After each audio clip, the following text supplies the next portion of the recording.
शफक एक बड़ी खबर है, वो अपने नाज़रीन को बताते हैं कि सदर डोनाल्ड ट्रंप का ईरान जंग को तवील करने से गुरेज। ईरान के खिलाफ जंग चंद हफ्तों में ख़त्म करने की उम्मीद। ईरान के साथ तवील जंग से बचना चाहते हैं। डोनाल्ड ट्रंप ने दोस्तों से अपनी गुफ्तगू की है। बिल्कुल ऐसी है। उन्होंने कहा कि उम्मीद है तनाज़ा आने वाले चंद हफ्तों में ख़त्म हो सकता है, और अमरीकी अखबार में ये भी बताया गया कि ये तनाज़ा आखिरी मराहिल में दाखिल हो चुका है। और ट्रंप की जानिब से मुशीरों से गुफ्तगू की गई, जिसमें उन्होंने कहा कि अमेरिका को ईरानी तेल तक रसाई हासिल हो सकती है। अमेरिकी अखबार की जानिब से भी यही रिपोर्ट किया जा रहा है। बिल्कुल, ये बड़ी अहम डेवलपमेंट है कि अमेरिकी सदर डोनाल्ड ट्रंप ईरान जंग को तूल देने से गुरेज कर रहे हैं, तवील करने से गुरेज कर रहे हैं, और ईरान के खिलाफ जंग चंद हफ्तों में ख़त्म करने की वो कह रहे हैं कि उम्मीद भी है। ईरान के साथ तवील जंग से बचना चाहते हैं। डोनाल्ड ट्रंप की अपने मुशीरों से गुफ्तगू सामने आई, और डोनाल्ड ट्रंप ने कहा कि उम्मीद है कि ये तनाज़ा आने वाले चंद हफ्तों में ख़त्म हो सकता है। अमरीकी अखबार ये रिपोर्ट कर रहा है, और ये तनाज़ा आखिरी मराहिल में दाखिल हो चुका है। डोनाल्ड ट्रंप की मुशीरों से गुफ्तगू सामने आई, और डोनाल्ड ट्रंप ने कहा कि अमरीका को ईरानी तेल तक रसाई हासिल हो सकती है। अमरीकी अखबार ये दावा कर रहा है। बिल्कुल ऐसी फवाद, और हम ये भी देख रहे हैं कि अब अमरीका के अंदर से ये आवाज़ें उठ रही हैं ट्रंप के खिलाफ, क्योंकि कोई भी जो है ना वो इस जंग के हक में नहीं है। वो यही कह रहे हैं कि ये जंग बिला वजह मुसल्लत की गई, और इसराइल की वजह से ये जंग जो है ना वो ट्रंप ने अपने हिस्से में ली है। बिल्कुल, एक तो ये बात तो आपने बिल्कुल दुरुस्त कही कि इंटरनल फैक्टर भी है, डोनाल्ड ट्रंप के ऊपर ये दबाव भी है, लेकिन इसके साथ साथ जो बात कर रहे हैं डोनाल्ड ट्रंप वो बड़ी मानी खेज़ है। वो कह रहे हैं कि ये तनाज़ा अब आखिरी अपने मराहिल में दाखिल हो चुका है, तो यकीनन जो अहदाफ उन्होंने मुकर्रर किए थे वो उनकी नज़र में वो पूरे कर चुके हैं। और इसके साथ साथ एक बड़ी अहम जो नुक्ता शफक उन्होंने उठाया है कि वो कह रहे हैं कि ईरानी तेल तक रसाई उन्हें हासिल हो सकती है। यानी कि एक जो खदशा जाहिर किया जा रहा था कि डोनाल्ड ट्रंप का मकसद ही ये है कि ईरान के तेल के ऊपर कब्ज़ा किया जाए, तो अब उन्होंने ये ख़ुद भी कह दिया है, अपने मुशीरों से तवील गुफ्तगू की है, और उन्होंने कहा है कि शायद उन्हें ईरानी तेल तक रसाई हासिल हो। तो हम ये कह सकते हैं कि जो अहदाफ उन्होंने मुकर्रर किए थे, डोनाल्ड ट्रंप को ये लग रहा है कि शायद वो उन्होंने हासिल कर लिए हैं, वो अचीव कर लिए हैं। इस वजह से वो कह रहे हैं कि आइंदा चंद दिनों में या चंद हफ्तों में ये जंग ख़त्म हो सकती है। बिल्कुल ऐसे, फिर चंद दिनों में पिक्चर मजीद क्लियर हो जाएगी और पता चल जाएगा कि ये जो ऊंट है ये किस करवट बैठेगा। बिल्कुल, सदर डोनाल्ड ट्रंप का ईरान जंग को तवील करने से गुरेज सामने आया है। ईरान के खिलाफ जंग चंद हफ्तों में ख़त्म करने की उम्मीद है। तो ये एक दुनिया के लिए भी बहुत अच्छी खबर है, गो कि पाकिस्तान सालिसी का किरदार अदा कर रहा है, और पाकिस्तान का किरदार तो बहुत ज़्यादा अच्छा ही है।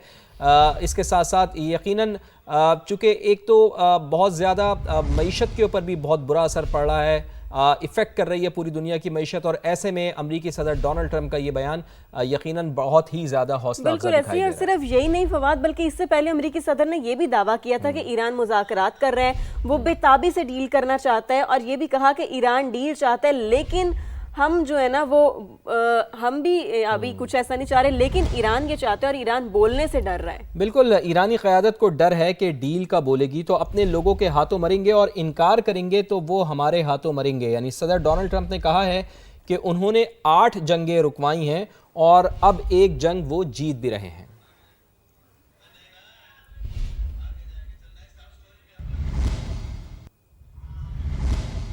और इसके साथ साथ आपको ये भी बताएं कि डोनाल्ड ट्रंप के जैसे जैसे बयानात आते हैं तो उसके बाद आम जो खाम तेल है आम मार्केट में उसकी कीमतों में भी फ़र्क पड़ता है। लेकिन अभी जो चीज़ सामने आ रही है, एक बार फिर खाम तेल की कीमत में तेज़ी देखने में आ रही है। अमरीकी क्रूड ऑयल की कीमतों में 1.9% इजाफा रिकॉर्ड किया गया है। दौरान ट्रेडिंग WTI क्रूड की कीमत 92.10 डॉलर फी बैरल तक जा पहुंची है। बिल्कुल ऐसी है। और अगर हम ब्रिटिश ब्रेंट क्रूड ऑयल की बात करें तो वो 103.92 डॉलर फी बैरल पर ट्रेड हो रहा है। तो ये सारी सिचुएशन है कि जो आलमी मार्केट है उसमें जो तेल की कीमतें हैं वो मुसलसल जो है वो हम देख रहे हैं कि वो बढ़ रही हैं, और उसमें बहुत ज़्यादा फ्लक्चुएशन आ रही है। बिल्कुल, और आलमी मंडी में तेल की कीमतों में उतार चढ़ाव से न सिर्फ बैनुल अक़वामी मईशत बल्कि पाकिस्तान की इकॉनमी भी काफ़ी मुतासर है। तमाम तर सूरत हाल पर बात करने के लिए हमारे साथ मौजूद हैं माहिर माशियात डॉक्टर खाकान नजीब साहब। डॉक्टर साहब, बहुत बहुत शुक्रिया, आपका कीमती वक्त आपने समा को दिया। सबसे पहले हम आपसे ये जानना चाहेंगे कि हुकूमत तो दावा कर रही है कि वो अप्रैल तक ज़ख़ीरा उसके पास है तेल का।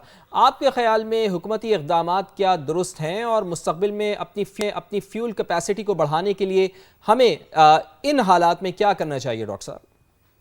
دیکھیے ایک تو بات سامنے یہ آ گئی ہے کہ یہ 1973 کے بعد ایک سب سے بڑا گلوبل آئل شاک ہے جو دنیا کی ساری اکانومیز نے اسپیشلی ایسٹ ایشیا اور ساؤتھ ایشیا نے جو کہ مڈل ایسٹ پہ بہت ڈیپینڈنٹ ہے اس نے لیا ہے. یہ بھی یاد رکھیے کہ یو ایس نیٹ ایکسپورٹر ہے انرجی کا, ہمیں یہ بات نہیں بھولنی چاہیے.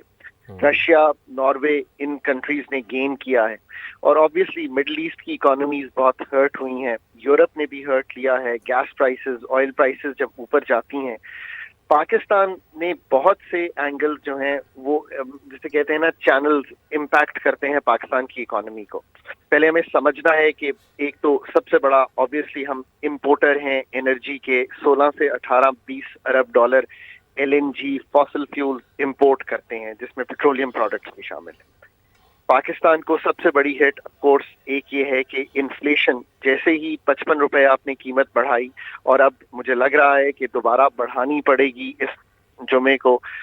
اس کی وجہ بڑی سادی ہے. آبویسلی آپ نے برینٹ کی قیمت بتائی, یہ پیپر ٹریڈ ہو رہا ہے جو برینٹ آپ بتا رہے ہیں. اگر آپ ایکچوئل قیمت جا کے دبئی کی دیکھیں, دبئی برینٹ کی اور جو فلیٹ پاکستان سنگاپور کی پرائس لیتے ہیں ہم, وہ اس سے بھی زائد ہے. تو آبویسلی ایک قیمت میں تبدیلی کرنی پڑے گی. دوسری پاکستان کی of course economic growth hurt ہوتی ہے جب بھی قیمت اوپر جاتی ہے چیزوں کی, جب بھی ڈیمانڈ سلو ہوگی. اور اب جو مانیٹری ایزنگ ہوئی تھی, یاد رکھیے کہ اگر انفلیشن جو کہ 7% تھی فروری میں, یہ آلریڈی ایلیویٹڈ تھی جنوری سے, جو کہ جنوری میں 5.8 تھی, اور اب اگر ڈبل ڈیجٹ کے قریب جاتی ہے تو جو آپ کی مانیٹری پالیسی 10.5% پہ پالیسی ریٹ ہے وہ تبدیل کرنے کی شاید ضرورت پڑ جائے گی, اور کوئی ڈاؤن ورڈ ایڈجسٹمنٹ تو بالکل نہیں ہوگی. تو جو مانیٹری ایزنگ ہے جو لوگ سوچتے تھے وہ نہیں ہو پائے گی. فیول پرائس ایڈجسٹمنٹ میں بجلی کے بل تبدیل ہو سکتے ہیں. اسی طرح آپ گروتھ کا چینل دیکھ سکتے ہیں. اگر ریمیٹنسز پاکستان کی ہرٹ ہوتی ہیں, ریمیٹنسز 22 ارب ڈالر کی ریمیٹنس جو ہے وہ آتی ہے اس وقت گلف کنٹری سے. اگر 40 ارب ہماری ٹوٹل ریمیٹنس ہے تو اس میں سے 22 ارب ڈالر, یہ 55% ہے. 65 لاکھ پاکستانی کام کرتا ہے مڈل ایسٹ میں. تو یہ وہ چینلز ہیں جو پوری اکانومی کو امپیکٹ کریں گے. پاکستان کے پاس جو سب سے بڑی چیز ہے, میں ہمیشہ سمجھانے کی کوشش کرتا ہوں, آئل امپورٹنگ کنٹریز اپنی ڈیمانڈ کو سنبھالیں. ہم نے ڈے 11 پہ جا کے ڈیمانڈ میجرز لینا شروع کیے. میرا خیال ہے کہ اس سے ہم بہت پہلے اپنے ڈیمانڈ میجرز لے سکتے تھے. بس یہ چیز تو دکھائی دے رہی تھی کہ یہ 2-4 ہفتے تو ویسے ہی کانفلکٹ چلے گا, جو کہ چلا ہے. اب تھوڑا سا تصفیہ کی طرف گیا ہے, تو برینٹ کی قیمت 102 آپ نے بتائی, یہ 115 119 چلی گئی تھی. کچھ بیان دونوں طرف سے آ رہے ہیں. ضرور پاکستان ایک رول پلے کر رہا ہے, ٹرکی ایک رول پلے کر رہا ہے, جس میں ایک آپس میں تصفیہ کی کوشش ہے. ڈیمانڈ کے میجرز لیں, اپنے جتنی کنزرویشن کر سکتے ہیں کنزرویشن کریں, جتنی قیمت کا پاس تھرو کرنے کی ضرورت ہے وہ کریں, اور جو 390 ارب روپے کا کنٹینجنسی ہے بجٹ میں اس کو یوز کریں. میں بھی دیکھ رہا تھا کہ ایک اور آپ کو جو امپیکٹ دکھائی دیا ہے کہ 100 ارب روپیہ پاکستان کا جو فیڈرل ڈیولپمنٹ بجٹ ہے وہ کاٹ دیا گیا ہے. اب جب 100 ارب کاٹتا ہے تو کوئی روڈ نہیں بنے گی, کوئی ہیلتھ کیئر فیسلٹی کم ہوگی, کوئی واٹر ریسورسز کم ہوں گے. آگے یہ ٹوٹل 1000 ارب کا ہمارا پی ایس ڈی پی ہے. اس کے ساتھ ساتھ پروونسز کو بھی کچھ اپنے 2200-2300 ارب کے جو پی ایس ڈی پیز ہیں ان کو کٹوتی کرنی پڑے گی. تو یہ امپیکٹ تو لوگوں کی زندگی پہ بھی اور جسے کہیں گے ڈیولپمنٹ بجٹس پہ بھی.